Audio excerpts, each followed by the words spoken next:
Please welcome Jonathan Kuttab.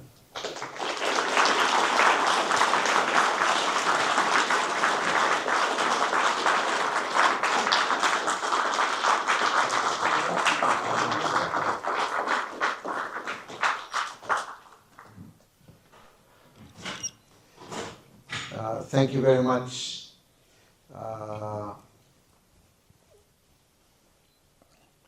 The topic that has been assigned to me is to try and give you a view of what I think the future is going to be like for Palestine, Israel, Holy Land, whatever you want to call it. And it's a very important question to ask, because I think people recognize the current situation as a critical moment when people are really being called upon to do some new thinking, where we can't continue with the old process of thinking which hasn't gotten us anywhere, where the situation is really a situation of crisis, not just for the people of Israel and Palestine, but for the entire world, because the foundations on which international law and international relations have been built are being questioned and are being ignored. And I don't mean that only in the legal sense, that people no longer, respect international law and international conventions and international courts and international relations are being openly disregarded, but also because we see before our eyes things that used to occur only in the dark, that people would look at, years after, oh, we didn't know these things were happening. How is it possible that something like that could take place? This is what people were saying about the Holocaust. We didn't know that it was happening, whether they knew or not. Today, there is no question. Everybody knows. It's out there. There's a good reason why people refuse to call it by its name, genocide. Because if you do, then there are consequences. If this is actually a genocide taking place, then there's a legal obligation to do something about it. And failure to do something about it is a violation of international law and of your own human obligation as a human being. How could that happen? Things that used to be done in the dark are now being done openly. Using starvation as a weapon, determining how much food is going to be allowed in or not. Removing the distinction between combatant and non-combatant. Creating a new category called Hamas. So whether you are armed or unarmed, whether you're a doctor or a policeman or a firefighter or a teacher, if you can be labeled Hamas, then both you and your family and your institution are legitimate target that can be destroyed with everything around it. Doesn't work. We can't live in a world that is so lacking in standards, in values, in principles, in laws and obligations. If that is true, and if we really care at all about those human beings called Israelis or Palestinians or Arabs or Jews, whatever, then we must do some soul searching. We must go back to the principles and say, what is this conflict all about? What are the ideologies? What are the thought processes? What's the problem? Why can't we solve it? And as a person who's been very involved in this for quite some time, I'd like to present you with a formula. Tries as much as possible to be non-judgmental. And I would like to say that without making any false equivalency between the two sides, because there isn't. We see two movements or two ideologies or two groups that have diametrically opposite ideas. One of them, and I'll start with the Palestinian one, says Palestine Arabiya, Palestine is Arab. What are you talking about? People living in Palestine can be Jewish, Christian, or Muslim, but they're Arabs. And they've been there for centuries. They've lived together, for better or for worse. And they want to be free, they want to be democratic, and they want to live in an independent society. We were part of the third world that got rid of colonialism and imperialism. And this is who we are. We belong to the land. We are part of it. You can't just come from all over the world and say, you know, this is your place and not ours, and we don't belong here. We belong to the land. This is our land. And this force, which I will briefly call Palestinian nationalism or Palestinian Arab nationalism, has to deal with another force which I will call Zionism. I know there are different kinds of Zionism, but the kind that prevailed and that we are experiencing today says we want a place, a state that's as Jewish as France is French. We want a Jewish state because we've been persecuted all over the world, particularly in the Western Christian world. And the persecution reached its height in the Holocaust. We can't trust anybody. We can't trust international law. We want our own state to be as Jewish as France is French. The old slogan was a land without a people for a people without a land. And what better place than our ancient homeland of 3,000 years ago, where we once had a state and which we're connected to historically, religiously, whatever reason. It belongs to us. Anybody else living there, really don't belong. Let them go somewhere else. Let them find a solution somewhere else. So these two movements, these two ideologies, let's face it, are mutually exclusive and are caught in a zero-sum conflict. The more we have, the less they have. And the elements of that conflict are demography and land. The more people we can bring in, Jews, and keep out, Arabs, the more Jewish we can become. And for the Arabs, this is our land. What do you mean? What are you talking about? Where do we go? This is our land. We don't go somewhere else. And land becomes important also. Ownership and use of the land, not only in terms of who owns it, is it a Jewish or a non-Jewish person, but then it becomes institutional. That land that we take and put in the public domain is here to serve only Jews and to serve them forever, and it should not be alienated. At best, we will give it a 49-year lease and only to a Jewish person.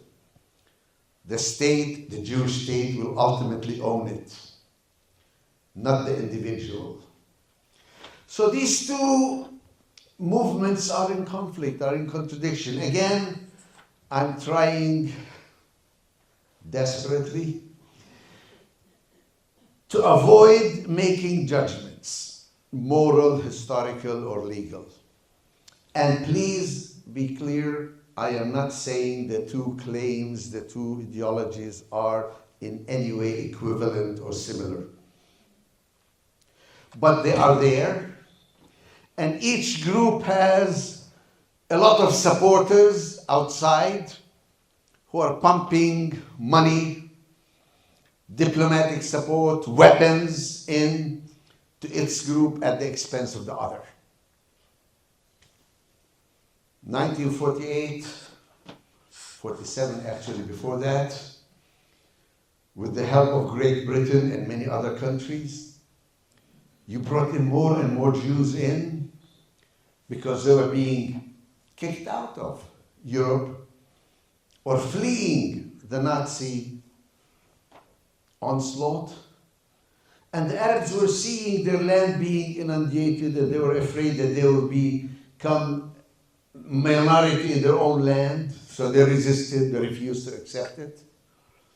And so somebody said, let's divide it and make it a Jewish and Arab. And Arab says, what do you mean divide my country and give up most of it to somebody else who's just coming just because they were persecuted in Europe? It's not our fault. So the Arabs rejected the British resolution. The Jews said, yes, we'll take it for the time being because we really want more, but we'll take it for now. And that's how the State of Israel was created in 1948. The Arabs did not accept that, and the Jews were very glad that now they have taken the land and made sure that most of its population was kicked out and kept out. Very important. You know, they'll tell you they left on their own, or their own leaders told them to leave, or regardless. The truth is, for whatever reason they left, they were not allowed back in. Because how could you allow them back in?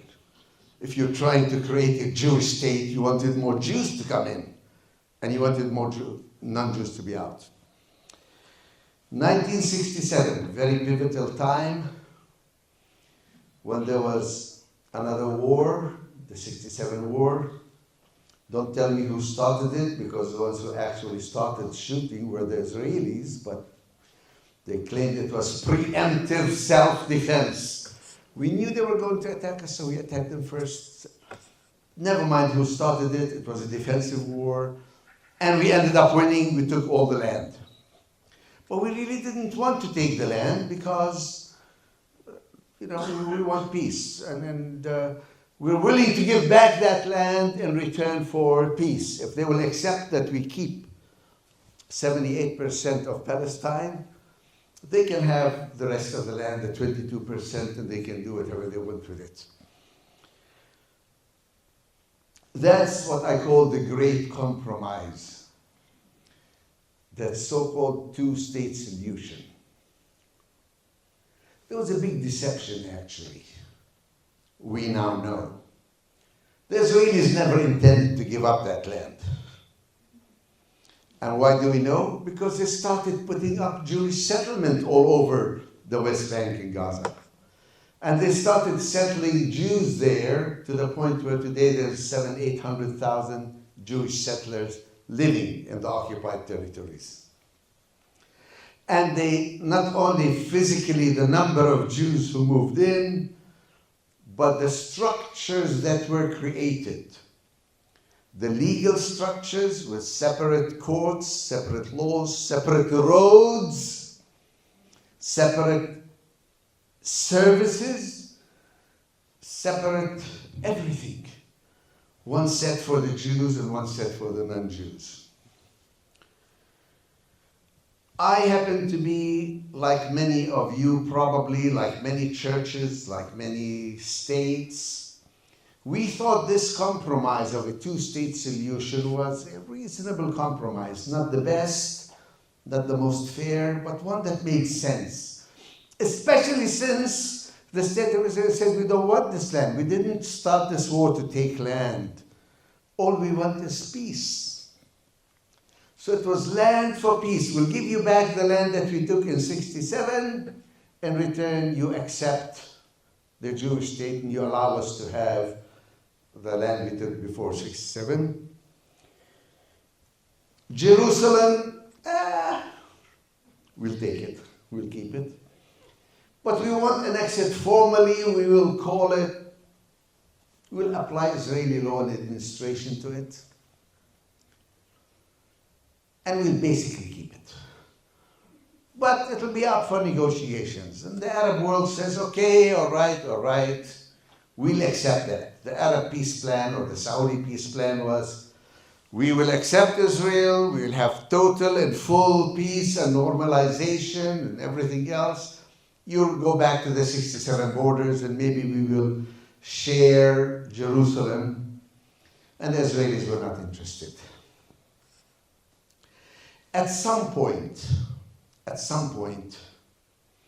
I and many others realized that the two-state solution is not going to happen. That so many changes were made, so many facts were created on the ground, so much was done psychologically to integrate the occupied territories and keep it under Israeli control, that it was no longer possible to really talk about a two-state solution. Nonetheless, people continue to talk about it. It continues to be the official position of many groups, including some churches, including countries at the United Nations. So when I reached the point where I realized the two-state solution was not going to happen, I said, well, what do we do then? How do we deal with this new reality? The new reality is that there are two groups that are living in the land today. Roughly 7 million each. 7 million Jews and 7 million non-Jews. Palestinians, Arab. Now, it's true the Arabs are fragmented into Gaza, West Bank, East Jerusalem, what's called Israeli Arabs who are Palestinians with Israeli passports, as well as a large group who are refugees outside, no right of return, no hope of returning. But the reality is the two groups today coexist and live in the same land under one regime, which is the Israeli regime, which has fragmented and subdivided them into different localities. Now, when the Palestinians rise up, as happened during the Intifada, or when they resist with military force, as happened October 7, then the Israelis say, oh, we're being attacked. Our security is impinged. We want peace, but we want to keep all the land. We want peace, but we want control. So, what is the solution? Is there a solution? Is it possible to satisfy the needs of both sides? I happen to think it is. In fact, I'm bold enough to say that there is a solution that can give each side everything its ideology demands, except for exclusivity. In other words, you can have what you want as long as the other side also has something. Now, I remember talking to a rabbi in New Jersey, and I said, please explain this to me. You are a Zionist, you want a Jewish state, right? What's a Jewish state? What does a Jewish state do for you? Why do you want a Jewish state? I mean, what is a Jewish state, after all? You can't circumcise a piece of rock. And he says, well, after everything that happened to us, I want a place where any Jew, anywhere, anytime, no questions asked, can go and live and be able to defend himself. I got inspired. I said, I can give you something better. How about a state where any Jew, anywhere, anytime, no questions asked, can go and live where he doesn't need to defend himself?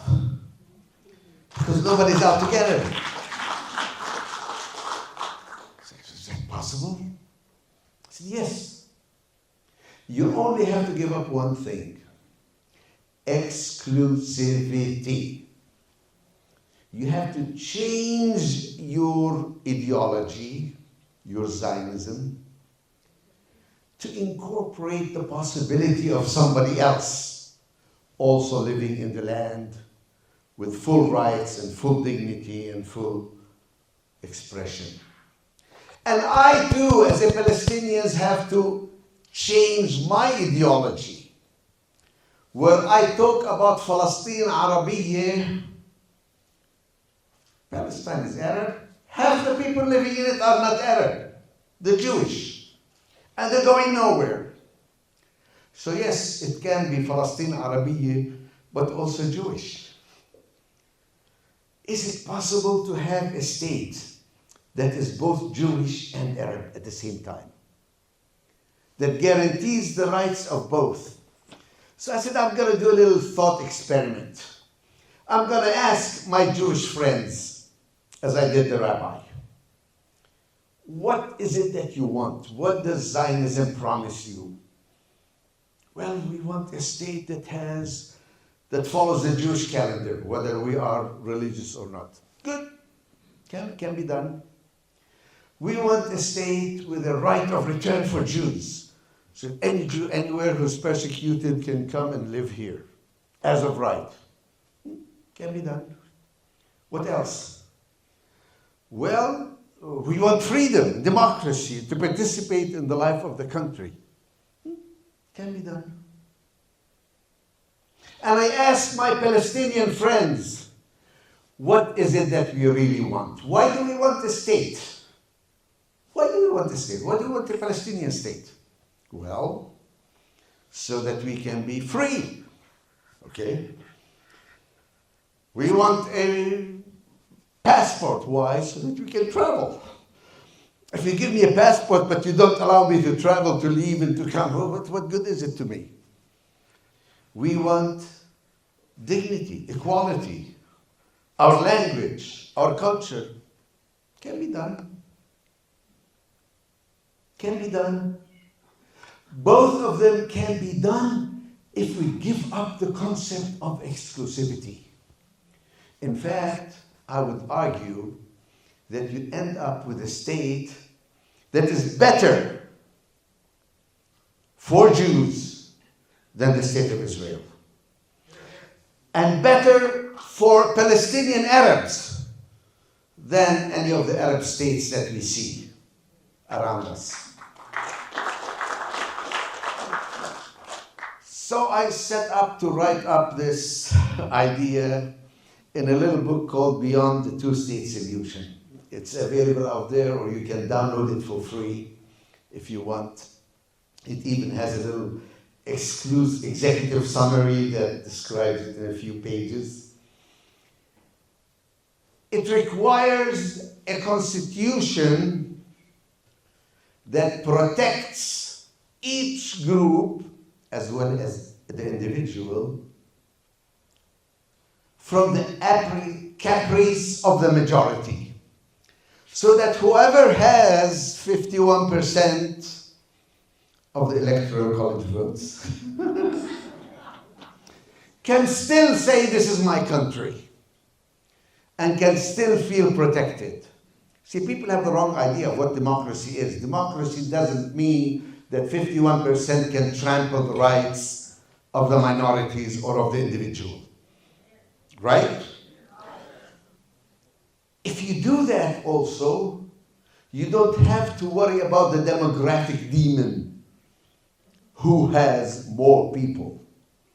Because people can vote them for whoever they want. And not necessarily vote always on their ethnic identity. And yes, the majority will control the government, but then they will be controlled by the Constitution. They can't pass laws and they can't have practices that violate the rights of the minority.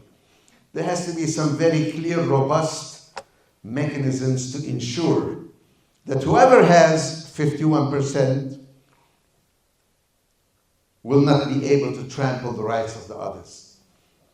So I started writing this thing up and said, well, what's wrong with it? What are the objections? Well, somebody says, what about security? The Israelis are so obsessed with security. Okay, I can understand that. So we'll have a mechanism. Actually, I have two solutions for Israeli security. The first is, all right, the defense minister, the head of the army, and navy, and air force, and nuclear commission, whatever, will always be a Jewish person with an Arab deputy. But the head of the internal security, the police security services, will always be a Palestinian Arab with a Jewish deputy. Because we also have our history. We also have suffered from people discriminating against us.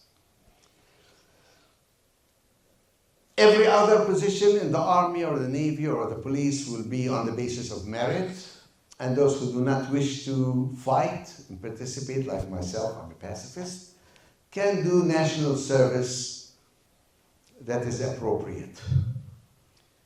Secondly, 10% of the defense budget has to go to a special department to deal with the causes of hatred and enmity and injustice between Arabs and Jews.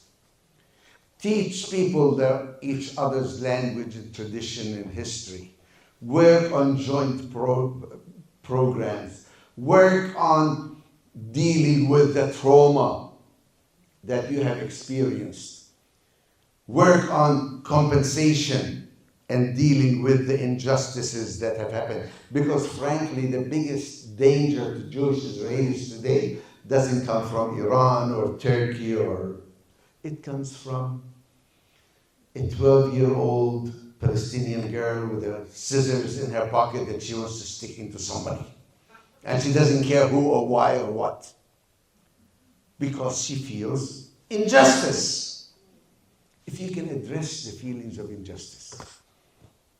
You want the right of return? Well and good. But so do Palestinians. They want the right of return. And you don't have to kick anybody out of their homes. Whether they're living in an Arab house in Jaffa that they took over, or in a settlement that they took over in the West Bank, they can stay there. Not as lords and masters, but on the basis of equality. And the owner of that house or land will get compensation and other land, other housing from the public sector. Because the public now is not the Jewish public. It's the entire public of the new state. And yes, you can absorb refugees. Israel knows how to do that very well. You can absorb the refugees who are returning. They don't have to kick anybody out of their house. They can find them new housing, new land, new opportunities, new training. You can have a proper society. Well, what happens when the Arabs become the majority? Well, you have to have mechanisms in place and institutions to defend whoever is in the minority. And there has to be a constitutional court. You see, maybe it's because I'm a lawyer, but I understand how a constitution is above and beyond the legislature. So if people pass a law that is discriminatory, that's unconstitutional. If a government carries out activities that are discriminatory or racist, that's unconstitutional. There has to be a constitutional court with 2 Arab, 2 Jewish judges at least out of 5, and the decisions have to be majority decisions. Because you want to create a mechanism that lives for the future, not just for the current situation. Well, I wrote this book, and I published it in Arabic, and in Hebrew, and in English. And I was waiting for responses. Tell me, is there anything wrong with this mechanism, with this idea? Maybe it's not the only solution. Maybe there are other solutions. But at its roots, it is based on giving up the current ideologies which have not served their people. Ideologies based on supremacy, ideologies based on exclusivity, ideologies based on who has power and can force their will upon others. That does not work. Does not work. Has not worked. I think Palestinians are quite convinced of that. Maybe the Israelis need to be convinced that pure power alone will never get you security, will never get you even survival. Now, the truth is, neither side, the Palestinians nor the Israeli side, can survive for very long without the support of outside forces, who can either be part of the problem or part of the solution. And there's no reason why they couldn't be part of the solution, because Palestine, the Holy Land, is in fact very significant for Arabs and for Jews. It's significant for Christians and Muslims and Jews. They all care what happens. It's the Holy Land. It's the place where their religions started. So why doesn't this Holy Land become a place for cooperation, coexistence, understanding, that's open to everybody, but that's not exclusive to anybody? Whether you're talking about Jerusalem, who dare say that Jerusalem is only for Christians? The Crusaders used to think so. Or only for Muslims. Or only for Jews. It's important for all three. Now, I'll tell you another thing that, at least my way of thinking, my model of thinking is very positive. You need to have in Palestine civil courts as well as religious courts. Why? Because the current system does not give people full rights, including Jews. Did you know that? If you are a Jewish person who is conservative or reform, you are not recognized in Israel. You cannot marry in Israel. You cannot inherit. You cannot live your life, because Zionism made a deal with the Orthodox Jews that the Orthodox only will have jurisdiction in all personal status matters relating to Jews. Did you know that? The head of Israel's Supreme Court, Chaim Cohen, could not marry the love of his life because she was a divorcee. He's a Cohen. Cohens are only supposed to marry virgins. And she's a divorcee. He had to go to New York and get married there to come back and live in Israel as man and wife with her. People don't know that, Because the state of Israel is really messed up, as is the Arab world, many countries in the Arab world. Jordan is the same, Palestine is the same. They have religious courts that have exclusive jurisdiction in personal status affairs. So you can have your religious freedom only if the state is willing both to recognize your religious courts, but also to give you an option to have civil marriage, particularly if your denomination or religion is not recognized by the state. By the way, Methodist is not one of the recognized states. They're not. The only Protestant ones that are recognized are the Lutherans and the Anglicans, and that's because of colonial pressure. Baptists aren't, everybody else isn't. And people who have mixed marriages, God forbid, they don't have religious freedom. So we need new formulae that address the needs of people rather than have the people serve the needs of their ideologies. And again, I say that for Palestinians as well as I say it for Israelis. We need new formulae.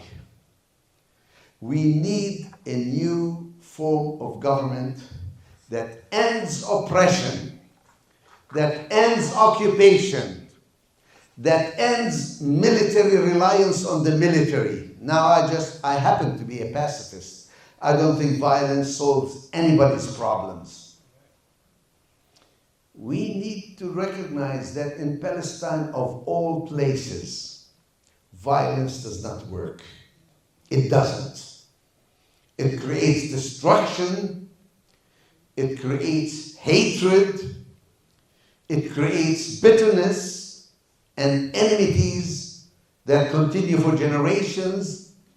It creates destruction and traumas that you have to live with for many generations to come and pay the price.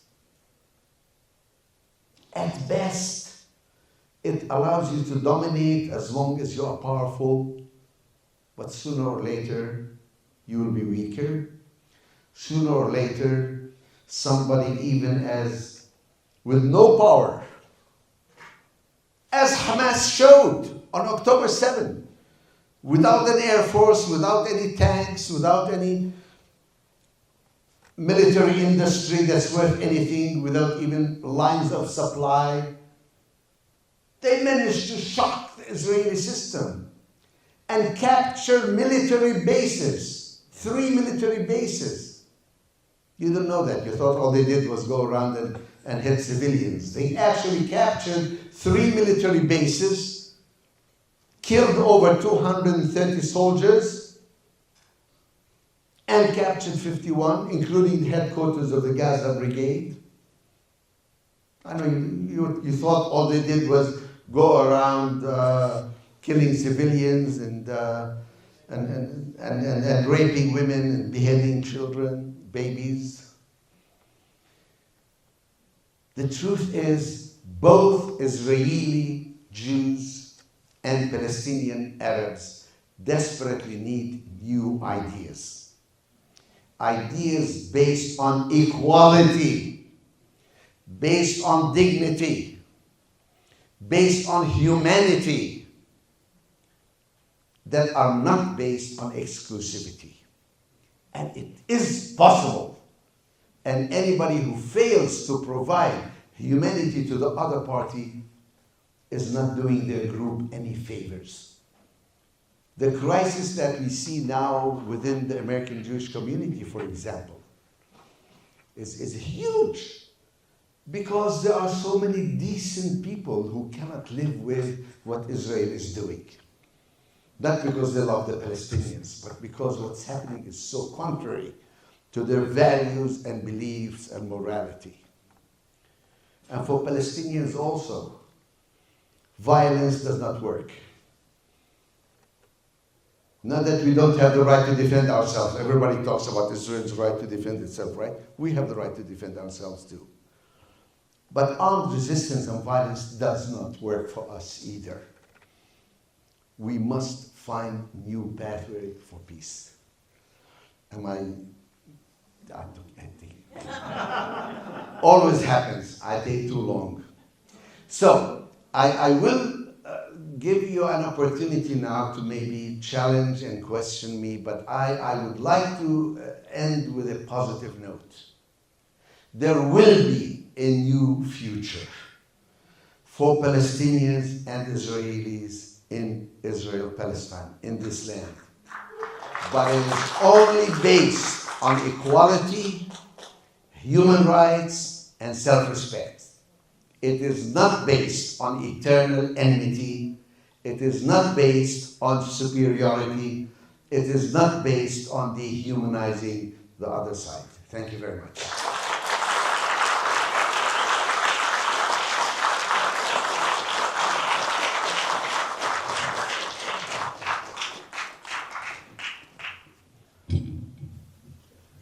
I see a hand up for a question.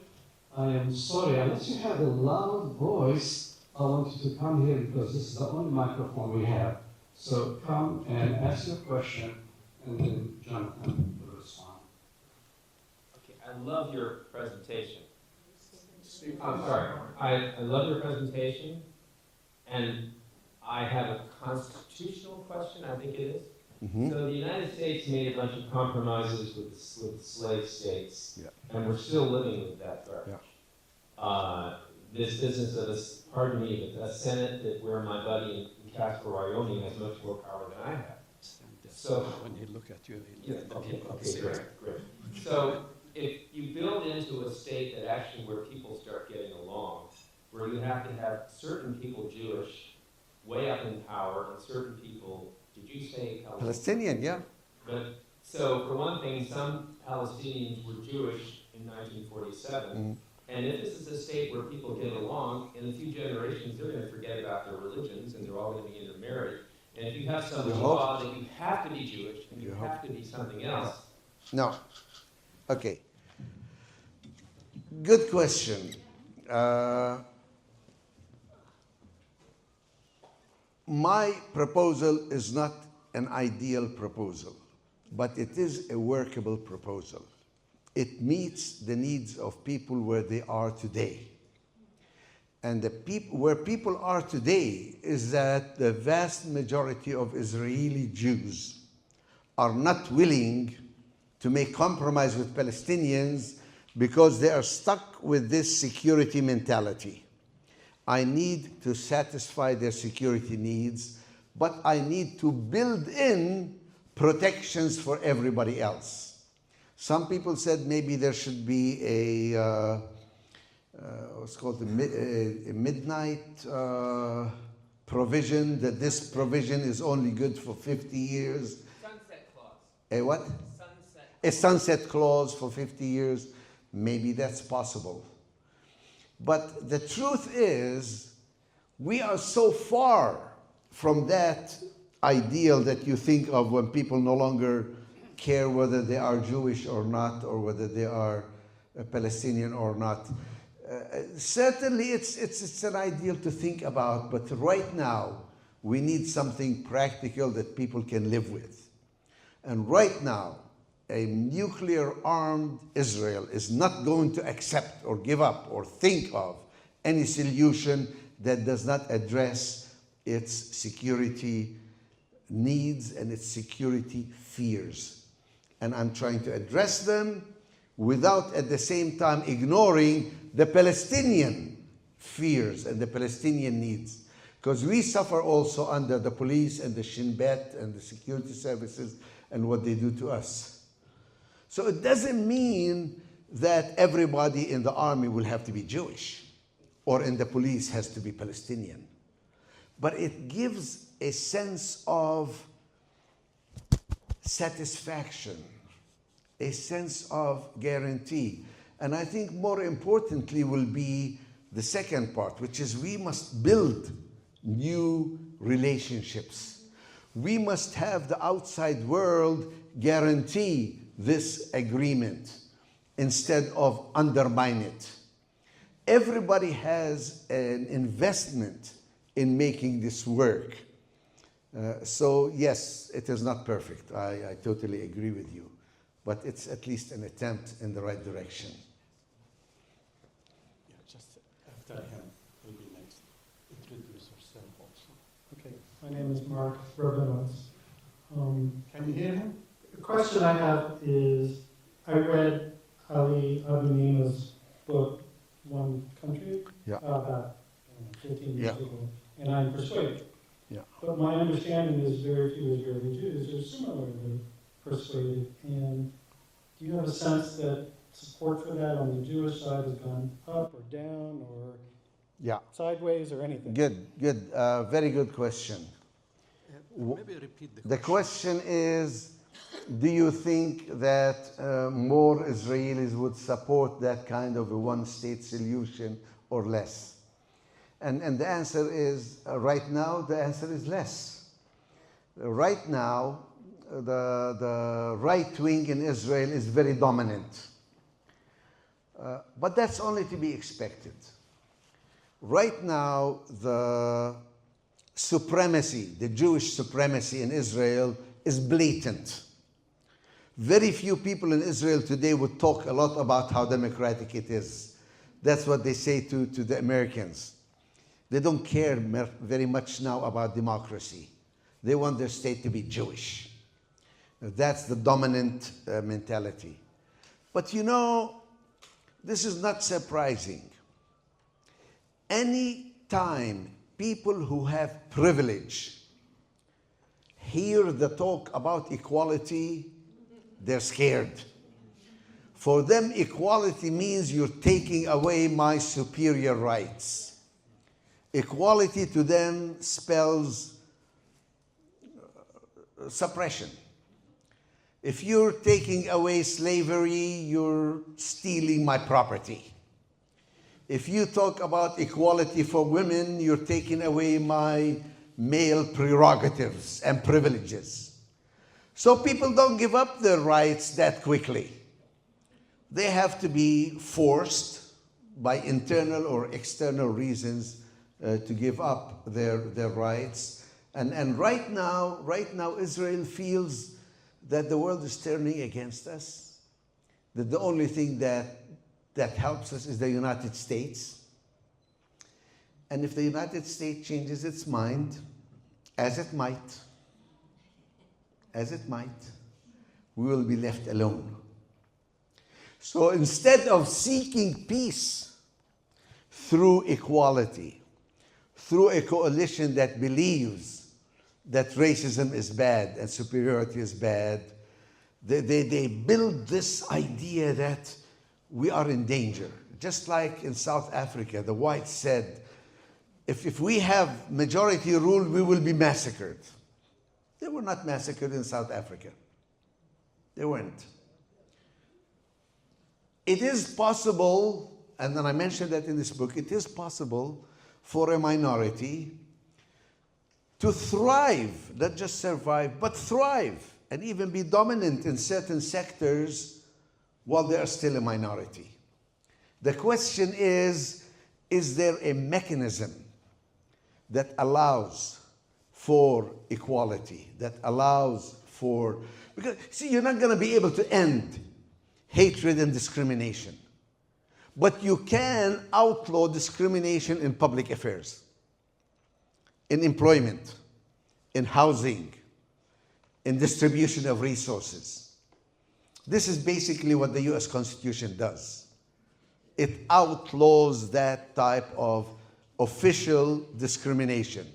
Discrimination continues, and it's an ongoing struggle to work for equality. But at least it is not part of the established laws of the country that you discriminate.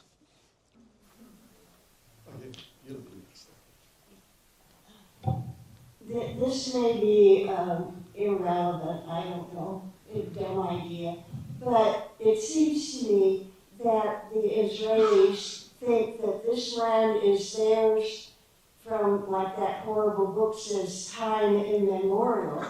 But if you look at the story of Abraham, He was an immigrant.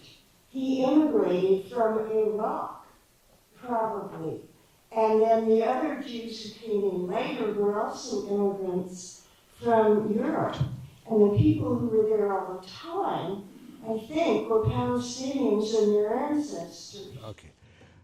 Okay, I very deliberately refused to go into the type of historical justification for either party. I could do it. I can do it very well. I also refused to go into the international law aspects. What does international law say? Who has a greater claim under international law? I refuse to go into the moral, who is more of a victim, who suffered more, who violated human rights more. I could do it. I know I could do it. In other places I do it. I said, taking things as they are today. Is there a way out? Is there a solution that commends itself to people of goodwill on both sides? Is there something that you can at least aspire to? A vision that you can say, yeah, that's worth working towards, rather than work towards a Jewish state or a Palestine Arabiya, which requires me to continue fighting and fighting till I totally eliminate the other side. Or they eliminate me. Or they eliminate me, yeah. And I'm saying we can't eliminate each other. We are destined to live together, and we have to find a formula that allows us to do that. And there's this lady also. Yeah, stand. Why do you have them stand in line? Go ahead. Could you say Say something? your name, please. Oh, I'm Cyrielle, a former Zionist Jew. Could you say something about the problem of United States and international complicity? Question is, what about the United States and international complicity? And the answer, I think, is clear. I wish the United States was not involved. In fact, it is involved. It's involved on the wrong side of history. It's involved in being directly complicit in the genocide that's taking place, not only by providing money, which it does, not only by providing weapons, which it does, but mostly by providing diplomatic cover, whether it's through the veto at the United Nations or through pressuring other countries not to be involved in international law and the ICC and the ICJ. So the United States is involved, unfortunately, as part of the problem rather than the solution. However, it's possible for all that to change, and I think it will change. And when it changes, I think you'll see things change very quickly and very rapidly. And I just am hoping that we here, as Americans, will make sure that it happens in the right way. Not out of anti-Israeli sentiment, but out of really caring for both Israeli Jews and Palestinian Arabs, as well as international law itself.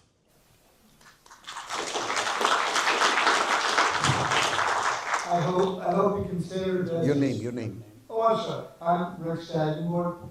I hope you consider this appropriate, but you didn't mention your legal NGO that's documenting human rights violations. Yes. And I just read that the Knesset has introduced 2 pieces of legislation designed to destroy the work of you and that's Solomon.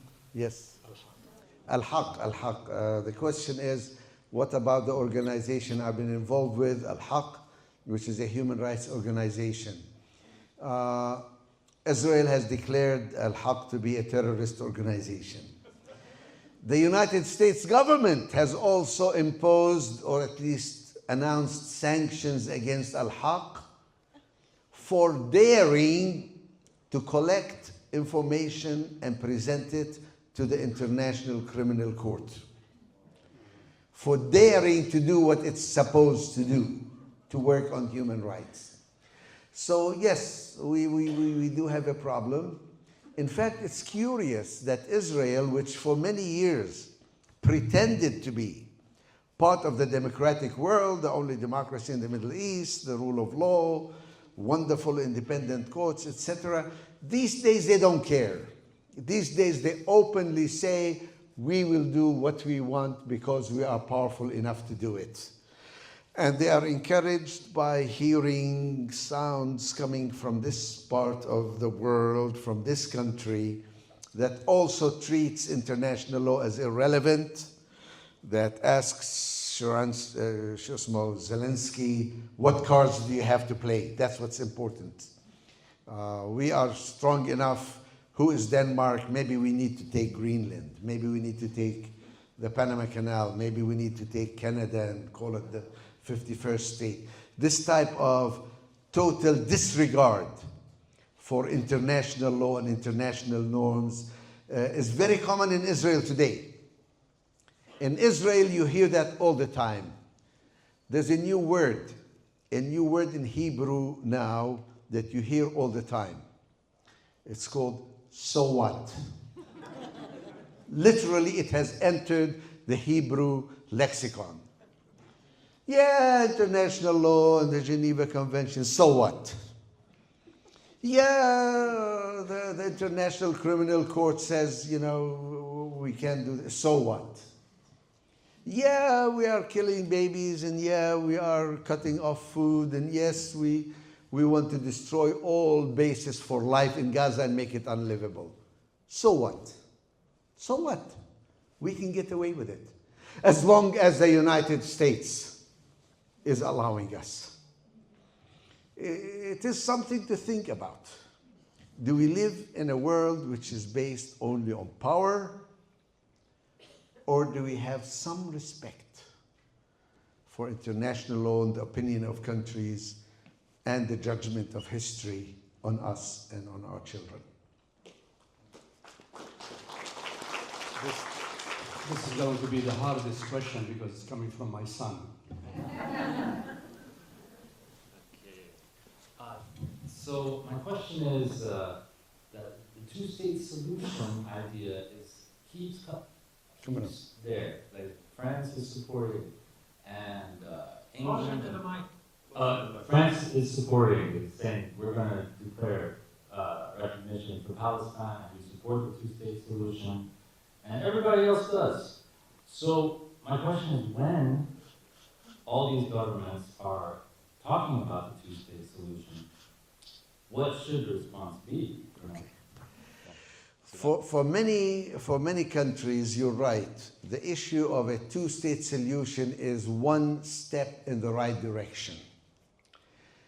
However, it has become an alibi to avoid dealing with the real conflict. Because we're working for a two-state solution. Someday there will be a Palestinian state. We don't know when and we don't know how. The people who talk about a two-state solution, who are not willing to challenge the settlements, to roll back the settlements, are lying. It's an alibi. And you know when I discovered this about 7 years ago when I met Thomas Dine, who used to be the head of AIPAC for 20 years. And I said, I want to ask you a question. What's the position of AIPAC? Before I finished the sentence, he said, two-state solution. Could you explain what AIPAC is? Yes. AIPAC is the Zionist lobby that uses a lot of power over Congress. And Congress. They own it. They own the Congress in many ways. Yes.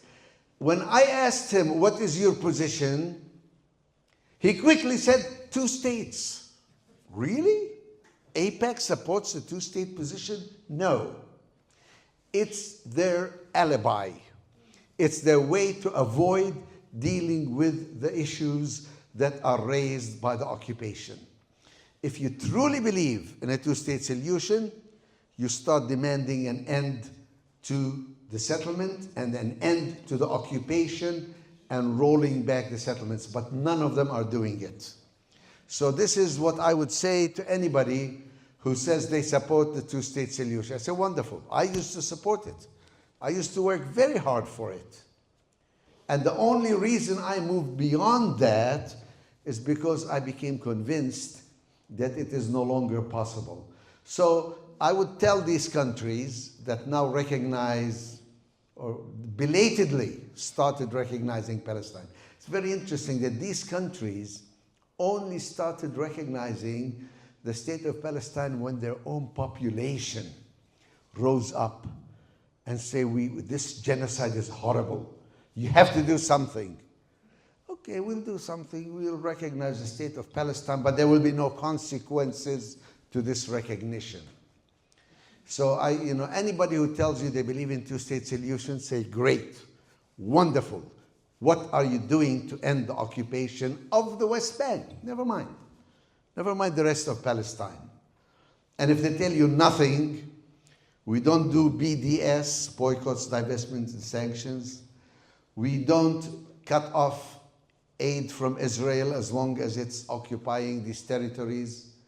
We want to see concrete action to allow people to move in and out of Gaza and the West Bank, and allow people to have open borders and be allowed to bring in food and medicine. Then you really don't believe in a two-state solution. You're just lying to me. This is just an alibi for you not to deal with the problem that we're facing. Hi, I'm Karen McCowan, and I'm a member of People for Peace and Justice in Palestine. And thank you for coming. I would love to hear your take on the role of Christian Zionism, Christian nationalism in this country, and its tentacles in the controlling party. And if you see any hope or any signs that that is changing. Yeah. First of all, Christian Zionism is really more of a political than a theological. You only have 5 minutes and we end. Okay. Group. It is beginning to become weaker, including among groups like evangelicals who used to support it. Especially young people no longer really accept that position. Christian nationalism, which is really a form of white supremacist, while they were supportive, very supportive of Zionism and the state of Israel, are also now questioning again, why should we be paying money and weapons to a country that has free health insurance and free college education to everybody, while we can't afford to do that to our own people? Because these people, their support of Zionism and the state of Israel is very shallow and can change very quickly, because they really don't like Jews or Muslims or Catholics or Latinos or African American or anybody else who's not like them. They may find it politically convenient to pretend to be supportive of the state of Israel, but it's not because they like Jews or they care about them. This is why I want to make it clear, in case you had any question about it. Anti-Jewish bigotry and racism and discrimination is wrong and evil and a sin, and we should oppose it. And we should oppose it on principle, not because we like Palestinians and we hate Israel. So you have to have a principled opposition to all forms of racism, rather than pretend that you do it. Thank you. All right. We'll make the Questions shorter and the answers even shorter. Good luck. Hi, John. My name is Steve Goldman, and I really appreciate your passion and your book and your knowledge and your being here. And I wanted to express something and hear your response to it. You spoke about Israel wanting peace and after 67 born and everything, I would say, from my background in nonviolent communication, the deeper need is to feel safe.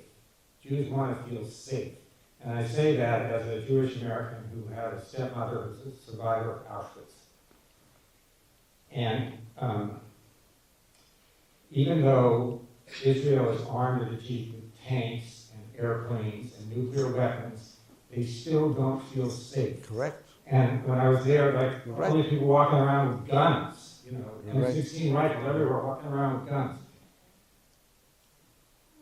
Can you talk about things that Palestinians can do, and Palestinian leaders and Arab leaders and other leaders in the world and Americans can do to give Jews a sense of safety, of feeling safe, so they'll let go of this craziness that I'm just Good question. outraged by what Israel is doing, the U.S. is doing. But I know that at the base is this fear of annihilation, that it'll happen again.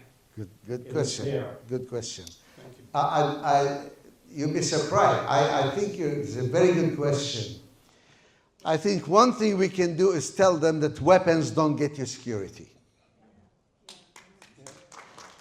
If you feel unsafe, we don't give you more tanks.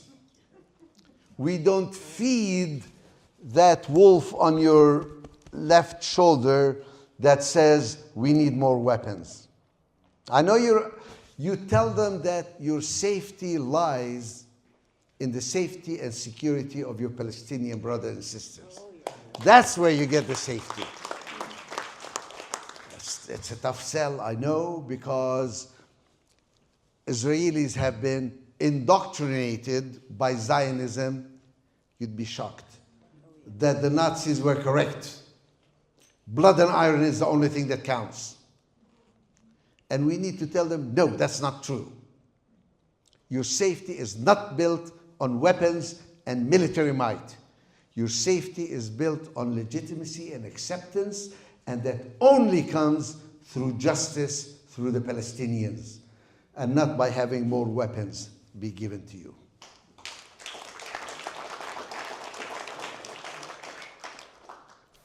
So I'm going to ask, what about capitalism? Because so many of the support, for AIPAC comes from billionaires. And to what extent are they motivated by greed? And particularly the military-industrial complex that is so integrated with Jewish, and I'm not going to say Jewish, but Israeli military. Okay, so this is a big global engine supporting capitalism. Oh boy, I only have 2 minutes, so I will only tell you that the influence of money in US politics is horrible. It is not only endangering Israelis and Palestinians, it's also endangering democracy in this country. It's endangering the environment. It's endangering human rights. It's endangering international cooperation against everything. So yes, we do need to address that, but I don't have time to do it now. Sorry. Okay, my question for Jonathan. What is FASNA? Ah. What are you doing? Thank you. I am now executive director of FASNA, Friends of Sabil North America. Sabil is a Palestinian Christian liberation theology movement representing all denominations. We are a pacifist group. We believe in justice. We are an ecumenical group representing all denominations. FOSNA, I really would urge you to look at our website. It's fosna.org, fosna.org, or you can sign the paper at the table there so that you will get our weekly newsletter, and I write a weekly blog also in FOSNA.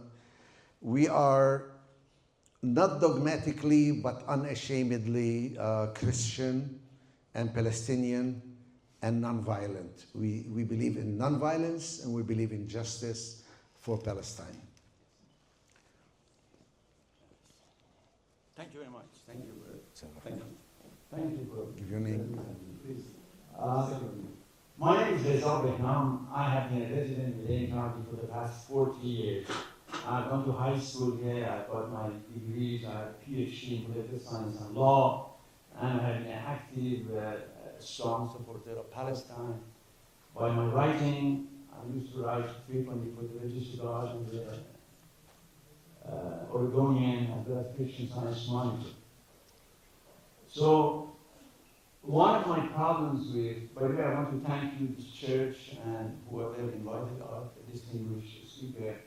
One of the things that would have helped this get together would have been a discussant. In other words, after a distinguished speaker would have given his points, then a discussant would have taken out from some of the points that the main speaker did not have to cover. Chief among them, let me tell you briefly that the state of Israel, if you want to call it a state, was born in violence. If you have read it, currently one of my articles is going around the globe. You are welcome to look at it. It's called From Declaration to Disposition. The theft of Palestinian land and the birth of Israel. The point is, nobody talked about it and distinguishes. He had quite a few points to discuss, but the way Israel was built was on a letter. I have gone through the trouble of finding the original letter, and it's embedded in my article. It's called the Balfour Letter. It is basically 119 words, but 67 of it deal with how Israel is to be born. Israel was not born in the pages of the Bible. It is a church. Please leave the medical story of Israel behind and pay attention to see how it really came into being. Therefore, with all deference to our distinguished speaker, I don't believe Israel is going to go away peacefully. The best thing I can tell you is our former very distinguished reporter, correspondent by the name of Helen Thomas. Helen Thomas said basically the current population of Israel should go where they come from. It is very difficult for Palestinians to live next door to someone who was killed generation ago for 80 years. For 80 years, ladies and gentlemen, there is not a single sound that comes from the United States that describes the pain of Palestine and its people. It's silent. I went to high school here. There is no textbook in high school. There is nothing. Absolutely nothing. So therefore, I'm sorry to say, I don't have time to rebut some of the points that are distinguished speaker gave, but at the same time, I think it's worth talking about it. Where can we get that? Where can we get your story? The New Yorker, what date? No, it's not that. My article, I read the New Yorker. Oh, okay, I'm sorry. Because the Zionist newspaper, my article is... Your point is well taken. Wait a minute. My article is going around. Today is in the Counterpunch. Okay. Today is Counterpunch, and here's the title of it. I deliberately avoided going into the history. I have a lot to say about the history. History is disinfected. Excuse me. The Balfour Declaration, I'm very well aware of. The bitter history, the suffering of the Palestinian people, the human rights violation, I'm well aware of. And there are times when I do address these things in great length. I deliberately avoided it to say that we are now at a juncture where we need to move forward. It may be possible, it may not be possible, but I want to say that we should have a vision for the future, not only for the past. I fully respect the Palestinian who says, I cannot accept. They have to all go back where they came from. But I would tell that Palestinian friend, to do that, you really need to thoroughly defeat, including militarily, the state of Israel, and create so much bloodshed and destruction. I am opting for something different. And I fully respect, if you want to fight and continue to fight, go ahead. God bless you. I don't think you will, but God bless you. Go ahead. And I also say the same thing to any Israeli Zionist. If you really think you can totally destroy and abolish the Palestinian people, you're mistaken. We will continue to survive even if we have no weapons. With every possible advantage on your side, you have failed to destroy Palestinian nationalism. The young people today are more clear about their identity as Palestinians than their parents and grandparents were. So we need to find a way for these two to live together.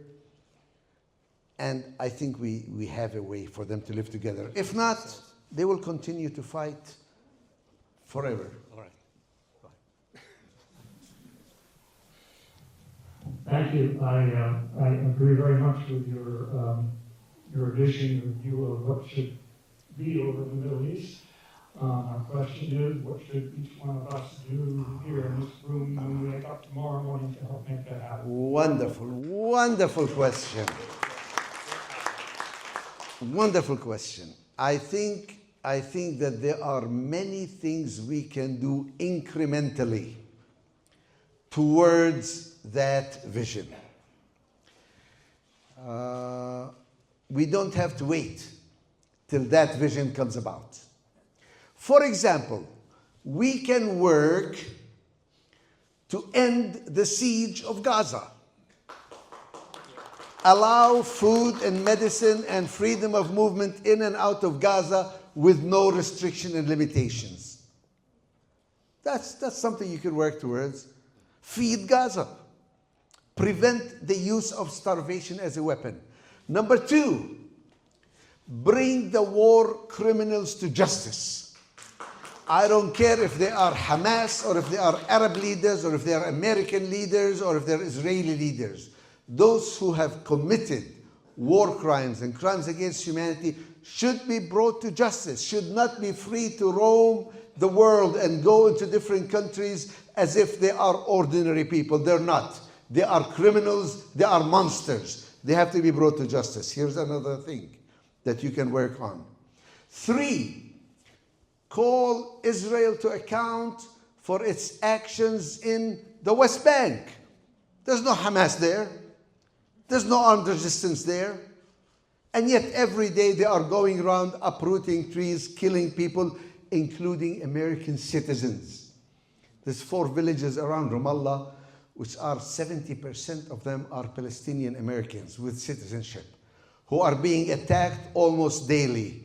Their trees uprooted, their homes and cars burnt, and they're shot and killed by total thugs who are Jewish settlers. Bring an end to that. Work on that. Bring acceptance and recognition to Palestinians and Palestinian voices. Right now, you can't even come to the United States with a Palestinian passport, or let's say passé, because they are prevented.